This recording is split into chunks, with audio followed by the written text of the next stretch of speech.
Hi mga kabiyahe! Welcome back to sa ating channel. My name is Ruel at welcome sa lungsod ng Maynila. On this video, nandito po tayo sa Quiapo area na kung saan meron po tayong pupuntahan na isang underpass. Itong underpass na itinutukoy ko is sa tinaguriang first pedestrian underpass dito sa Pilipinas. Saan nga ba ito located? Abangan sa video na ito. At kung hindi ka pa po nakapag-subscribe sa ating channel, please click nyo lang po yung subscribe button below and hit that notification bell para ma-notify po kayo sa mga bagong videos po natin. At kung kayo po ay gumagamit ng Klook app, gamitin nyo po ang promo code ko sa Rob Magbiyahe Vlog Klook para ma-avail nyo po ang discounts on hotels and Klook activities. Tara, biyahe tayo dito sa lungsod ng Maynila.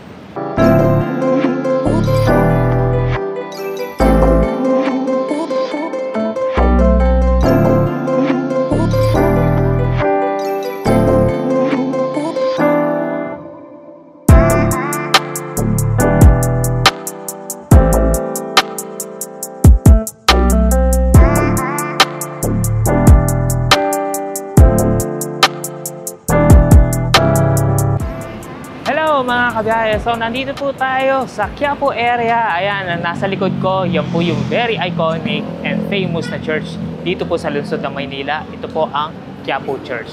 On today's video, ay nga, kagaya na sinabi ko sa inyo earlier na meron po tayong pupuntahan na isang underpass. Itong underpass na ito is not just underpass lang mga kabiyahe. Talagang malaki po yung hambag na history itong underpass na ito. So, ang tinutukoy ko pong underpass is ito po yung Lacson Underpass. Malapit na malapit lang po ito. Ilang meters away lang po ito from Quiapo Church. Ito. At papunta ko doon sa Lacson Underpass. A little bit of history mga kabiyahe.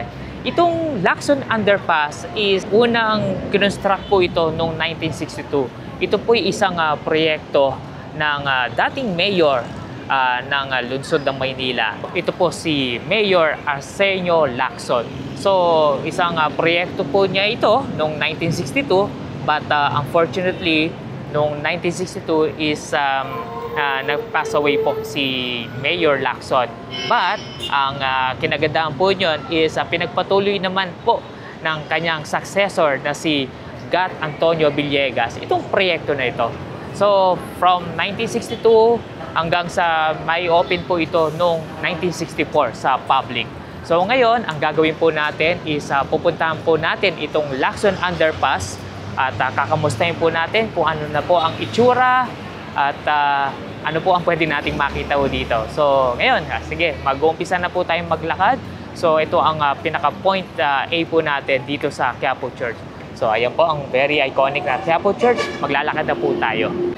Okay mga kabiyahe, nag-start na siyang umambon. Tara, punta na tayo sa Lacson Underpass. So, ito. Proceeding na tayo. As you can see, yung kalsadang nakikita nyo is, yun po yung Quezon Avenue. Yan. So, lakad na tayo dito. Punta na tayo sa Lacson Underpass. Yan. Check natin. Ay, by the way, dito pala.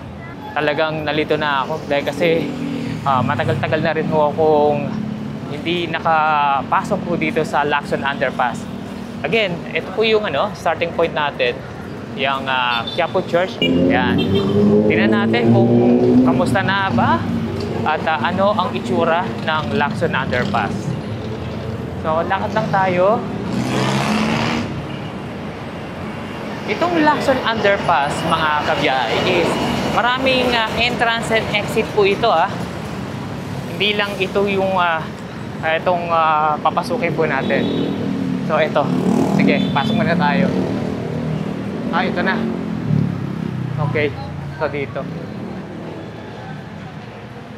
Thank you. May daan punta po doon, Okay. Thank you. Ayan. So, ito na. Ang unang entrance ng Lacson Underpass. So, ito na ang unang sulya-puliho natin kung anong itsura ng Lacson Underpass. Wow, ito na pala. Again, mga kabiyahe, is itong Lacson Underpass is paikot ho ito So, maraming entrance exit. So, sige, dito naman tayo sa kanan. So ano ang pwede nating mga makikita rito? So ito na, yung mga bilihan ng mga jewelry, alahas. So ito, yan. Dito tayo. So ito, meron palang entrance exit din pa pala dito. Ito, tagos dito, papasok sa Quiapo Church pa rin. So ayan.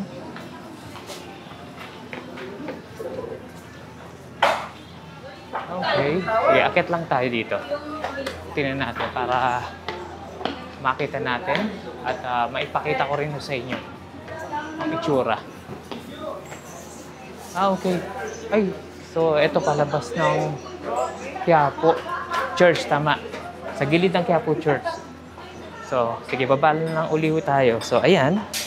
May isang entrance exit po tayo dito nakita. Papuntang sa gilid ng Quiapo Church. Pwede ako nagkakamali, mga kabiyahe. Based on my research is 7 or 6 or 7 na entrance exit po ito. So, okay, balik ulit tayo. So, ito, makikita nyo yung bilihan ng mga alahas. Yan, may mga massage din ho dito. Cellphone repair. Yan, paikot ho ito eh. Itong design ng Lacson Underpass. Yan. So, ikot ulit tayo. Diba? Kung makikita mo yung architecture ng Lacson Underpass po natin dito, is paikot ho siya. So, sa gitna, may mga bilihan ng pagkain, siomai king, ayan. Marami rito mga massage eh. So, ito, may mga ibang mga stalls dito. Marami dito is mga jewelry. So, ito pa yung isang entrance exit po. Ang labas naman nito is, tingnan natin. Saan to? Tingnan natin.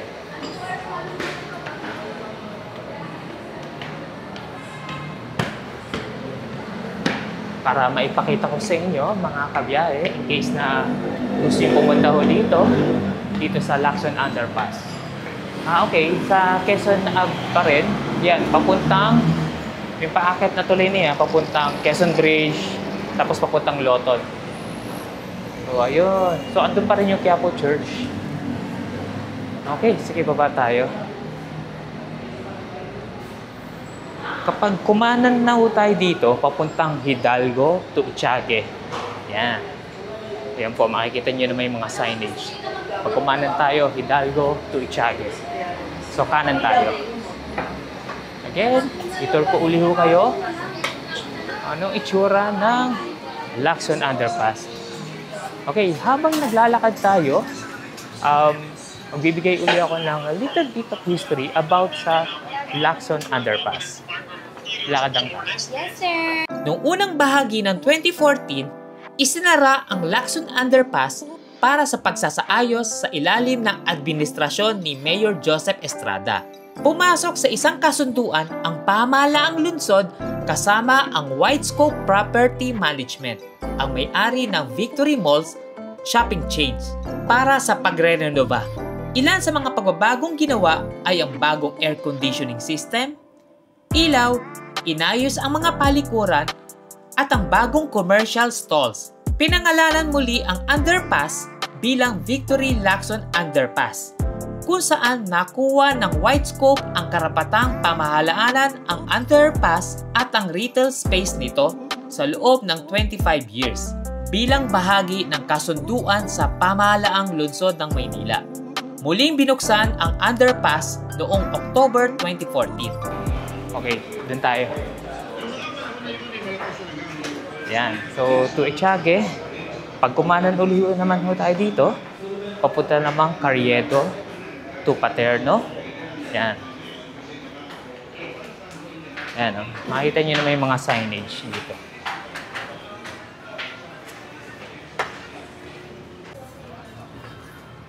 Yan, no? Maraming pwedeng bilan dito, eh. Mga apparel, mga damit, pagkain. Ito, mini grocery pa ho sila dito. So, maraming cellphone repair, yan, mga cases. So, Sige, dito naman tayo sa gitna. Sa mismong gitna ng Lacson Underpass. So, ito na. Nasa gitna na ho tayo. So, may mga siomai house. Yan, bilihan din ng mga pasalubong, souvenir items. And meron din pala silang, ano rito, Starlight Ferries. Ito, parang ticketing booth ng Philippine Airlines, Cebu Pac. So, nandito. Go Travel, nandito rin. So, ito naman, Escaldo na exit.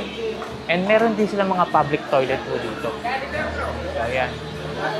So, ito, may mga cellphone repair pa rin po tayo dito. Yan. Kung mapapansin nyo, mga kabiyahe, is umiikot tayo dito, di ba? Paikot yung design nitong Lacson Underpass. Ayan. So, ito na. Umiikot lang ho tayo. Ayan, dito tayo nang galing. Dito sa mga, sa mga jewelry. So, sige, punta tayo dito sa gitna. Again, mga kabiyahe, is very simple na vlog po ito. Itinur ko lang ho kayo kung ano ngayon po ang itsura ng Lacson Underpass this 2025. Ayan. So, ito na. May mga wallets din ho sila rito. Souvenirs. Alam ko yan, natatanong. Ayan. Oh, ang dami rin pala mga bentahan dito ng mga pants. Ito, mga cellphone cases. Kompleto. Kompleto dito. So, ito. Yung lamig ho dito. May mga aircon units ho sila rito. As you can see, sa taas may mga aircon units ho sila. May mga bukas. Yung iba naman sarado. Ayan. Centralized po yung... May mga part na centralized din. Katulad yan. Ayan. Ayan. Marami. Bukas naman po yung aircon. Hindi siya ganun kalamig. But, okay naman. Manageable na rin po. Pero syempre, kapag maraming tao na to, kapag rush hour, for example, may mga sales, talagang puno na. Puno na po yung itong Lacson Underpass. Kaya, tendency, iinit na ngayon. So, ayan. So, ikot uli ho tayo. Itinur ko na kayo, mga kabiyahe. Sana hindi ho kayo mahilo. So, ito na. Papuntang Escaldo. Sige, akyat tayo. Escaldo. Ito na yung papuntang Escaldo. So, akyat tayo dito sa Etiague. Yan. Sa kabilang side na to ng Quezon Street o Quezon Boulevard. Sige, akyat na tayo dito sa Etiague. Yan. So, ayan mga kaibigan. Ang Lacson Underpass. So, akyat na ho tayo dito.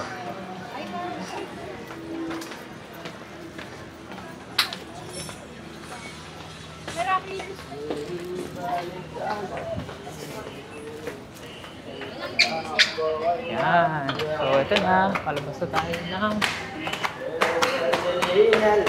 Etiague. And by the way po pala, mga kabiyahe, I'm not quite sure kung anong exit. Kung hindi ako nagkakamali sa Hidalgo or dito. Dito sa exit na itong lalabasan natin. Meron din ho siyang exit na papunta sa parang sa ating mga kababayan o sa mga kapatid po nating Muslim. So, nandito sa area na to. Yung parang simbahan po nila. Yan. So, ito na. Nasa kabilang side na ho tayo ng Quezon Boulevard. So, you can see, doon tayo galing. Nasa kabilang side ng kalsada po ang Quiapo Church. So, doon tayo galing. Sa malaking billboard na po yun. Ayan. Tapos doon tayo. Dito tayo dumaan doon sa kabilang yun. So, ayan na. So, ito na ang Quezon Boulevard. Ayan. So, as you can see, marami pong entrance, exit itong Lacson Underpass. Ayan, sobrang may tuturing nga po itong Lacson Underpass is very historical na place na po ito. Dito po sa kasaysayan ng lungsod ng Maynila. So, ayan, katabing-katabi po ng Quiapo Church. At again, marami po siyang entrance, exit. At kung mapapansin nyo, ang kanyang struktura or the design itself sa ilalim is paikot po siya.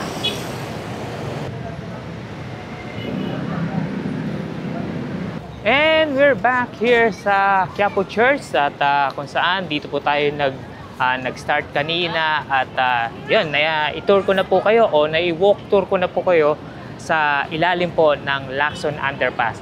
Actually mga kabiyahe is hindi na po siya Lacson Underpass ang pangalan, di ba? Victory Lacson Underpass na po siya. Dahil meron na po nagmamanage itong natatanging underpass dito po sa lungsod ng Maynila. Again, talagang nakita niyo na po yung itsura ng underpass. Marami na po siyang businesses, shops, at may mga nag-aalok ng mga masahe at may mga convenience store na rin po sa ilalim. Kung di nyo na itatanong mga kaibigan, mga kabiyahe is almost 60 to 61 years old na po itong Lacson Underpass. Since ito po binuksan sa publiko noong 1964. Ayan po. Again, ito po isang magandang proyekto po ng dating mayor na si Mayor Arsenio Lacson at pinagpatuloy po ito ni Gat Antonio Villegas. Ayan. So, ano po ang yung masasabi dito sa Lacson Underpass? At nakadaan na po ba kayo dito before? At ano masasabi nyo? Please, kwento nyo naman po dito sa comment section. So, I hope na nagustuhan nyo po itong video natin. Kahit simple walk tour lang po tayo dito sa Lacson Underpass. Hopefully, kahit paano nabigyan ko kayo ng idea and kung ano po itsura ng Lacson Underpass. Okay? Di ba? Okay. So, ayan. Ayan si Kuya. Ayan. So, again, this is a simple vlog o simple walk tour vlog dito po sa Lacson Underpass. Hanggang sa muli, kita-kits! Samahan niyo po uli ako sa mga susunod nating biyahe. Always take care and God bless. Maraming po salamat.